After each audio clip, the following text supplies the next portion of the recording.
CUA. Bilan positif du mandat de Nena Angiatsitoine. La conseillère municipale Lalatina Ravlulumanan a dressé un bilan de la mandature du maire de la capitale, Nena Angiatsitoine, aujourd'hui à la rotonde de Bessareti. En présence des élus, du staff du maire, des directeurs, du personnel de la commune, ainsi que de la presse, Lalatina Ravlulumanan a présenté un bilan positif tout en concédant qu'il reste encore beaucoup à faire pour son successeur. Elle a souligné que le maire avait beaucoup investi dans la digitalisation et la lutte contre la corruption ainsi que pour l'embellissement de la capitale. Nena Angiatsitoine est sortie par la grande porte, a-t-elle dit, et sa promotion au poste de ministre de l'aménagement du territoire et de la décentralisation est méritée. En tant que conseillère municipale, je parle à mon nom personnel parce que j'ai pris l'initiative et la responsabilité de faire un suivi assidu par rapport à ce qui a été initié par le maire. Je fais presque partie du décor, pour ne pas dire, je suis là tous les jours et je peux en témoigner. Concernant la lutte contre la corruption et la bonne gouvernance, je peux dire que je suis fière des résultats que j'ai eus avec le maire de la capitale, Nena Angiatsitoine. On a fait un long chemin, on a fini par avoir des résultats palpables concernant la lutte contre la corruption. Ça ne veut pas dire que nous avons combattu la corruption. Non, loin de là. Parce que pour moi, la lutte contre la corruption est une œuvre inachevée. C'est une œuvre à accomplir tous les jours et c'est un appel à un effort inlassable, comme la démocratie. Donc, si je dois dresser en un mot le bilan de monsieur le maire Nena Angiatsitoine, je peux vous dire qu'il a posé les fondements de ce que doit être Tana demain pour que la capitale de Madagascar puisse redorer son blason et que les citoyens d'Antananarivo, capitale de Madagascar, puissent se rhabiller de leur dignité.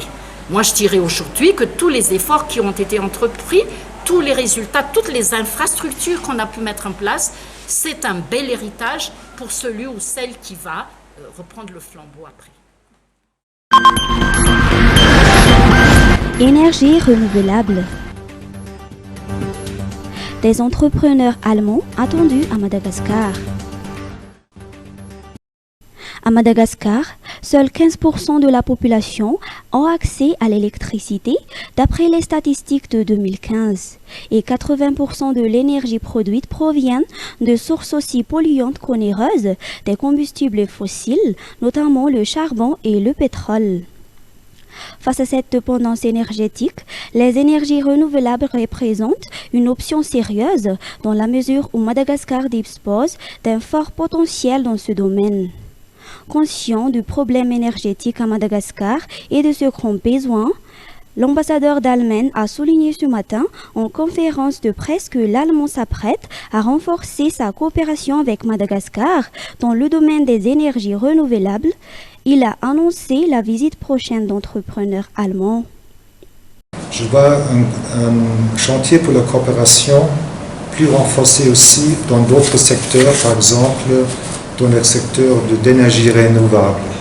C'est un secteur auquel le président, le gouvernement malgache, attache beaucoup d'importance et nous voulons organiser une visite des entreprises allemandes bientôt dans le secteur d'énergie renouvelable pour explorer les opportunités de Madagascar dans l'énergie solaire, dans l'énergie éolienne. Les entreprises allemandes disposent de très bonnes technologies. Ce sont des technologies state of the art.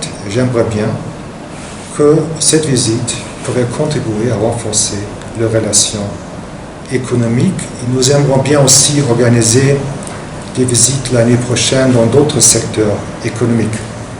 Sam Michael Osley a rappelé qu'avec 140 années de relations avec Madagascar, célébrées l'année dernière, l'Allemagne est un partenaire privilégié de la grande île dans divers domaines, dont la protection de la biodiversité, l'environnement, la gestion durable des ressources naturelles, l'agriculture, la sécurité alimentaire ou encore l'adaptation au changement climatique.